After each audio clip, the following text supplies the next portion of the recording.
Hi Year 11, welcome to the final video of the 3 on Stalin's economic policies, focusing mainly on the impact on Soviet citizens. This mind map talks about the positives and the negatives before giving an overall view. So I'm going to start with the negatives, as there are more of them. Unfortunately, both the 5-year plans and the collectivization program caused poor working conditions, so especially with the 5-year plans, millions died completing them within the time frame that was given. They were also frightened to admit any kind of mistakes, in case they were accused of trying to sabotage the effort. So a lot of things were made badly, and people's general impression was that they might get in trouble if they did something wrong.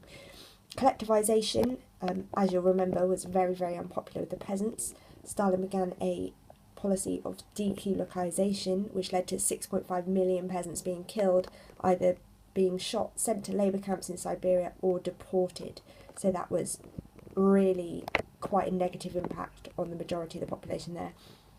There was a lot of inequality, so you'll remember that the idea of socialism is that everybody's equal, but Stalin favours certain groups, and it was argued that at times he lived like the Tsar.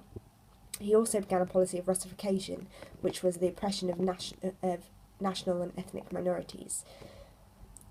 Poor living conditions, so while there were more homes and flats for people than there had been before, the average worker only got 4.3 square metres of space in one house, which is obviously not a lot at all.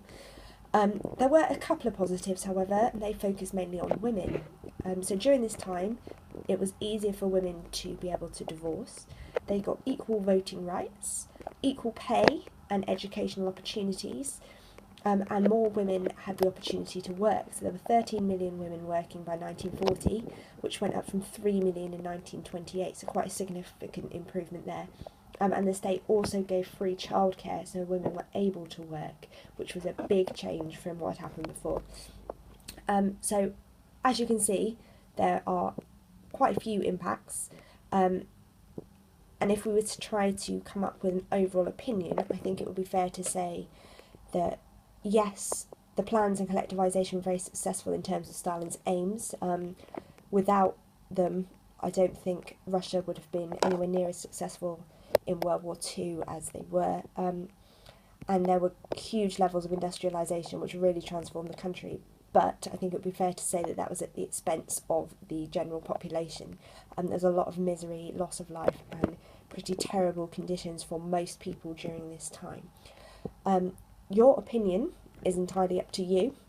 You need to use these facts from the mind map, as well as read the articles that you were given last term, to try and come up with your own answer to this question. Okay, any issues, please do let me know.